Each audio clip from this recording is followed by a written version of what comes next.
বড় হতে গিয়েও যে ছোটবেলা থেকে ছেলেরা শোনে যে ছেলেরা কেন কাঁদছে, ছেলেরা কাঁদবে না।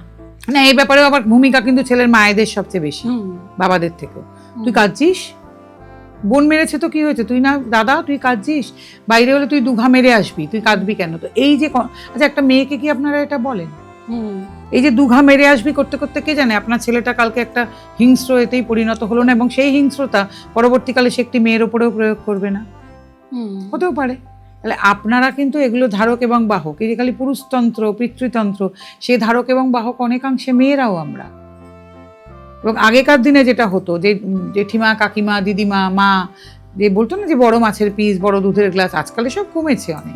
ছেলেদের পাতে কারা দিত? বাড়ির বাবারা কি দায়িত্বে থাকতেন আপনি আমাকে বলুন তো? তাহলে তো পুরুষতান্ত্রিকতা ধারক বাহক মেয়েরা অনেক বেশি। এবং মজার বিষয়, সে পুরুষতন্ত্রের শিকার কিন্তু পুরুষ মানুষ আগাগোড়া। তারাই শেখালেন পুরুষ মানুষ রবিনহুড, বাড়ির কর্তা, কাঁদে না, তার দুঃখ কষ্ট বলতে নেই। তার আপনি একটা জিনিস খেয়াল করবেন, পুরুষ মানুষ নিজের চাওয়া পাওয়া নিয়ে বলে না। এবং দেখুন আয়রনি, আপনার এখানে বসে থাকতে থাকতে এক ভদ্রলোক আমাকে মেসেজ করছেন লিঙ্কডইনে। তিনি খুব বড় চাকরি করেন বিদেশে। তিনি আমায় বলছেন যে ম্যাম আপনার এগুলো অনেকদিন ধরে দেখি লিঙ্কডইনে, খুব ভালো লাগে আপনি এরকম লড়াই করেন।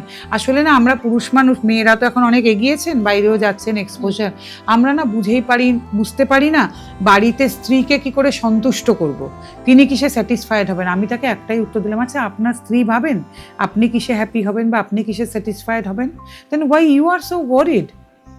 মেয়েরা কি কোনোদিন ভাবলেন অন্তত আজকের মেয়েরা যে আমার স্বামী কিসে সন্তুষ্ট হবেন, কিসে তিনি ভালো থাকবেন? তারা তো ভাবছেন না একবারও।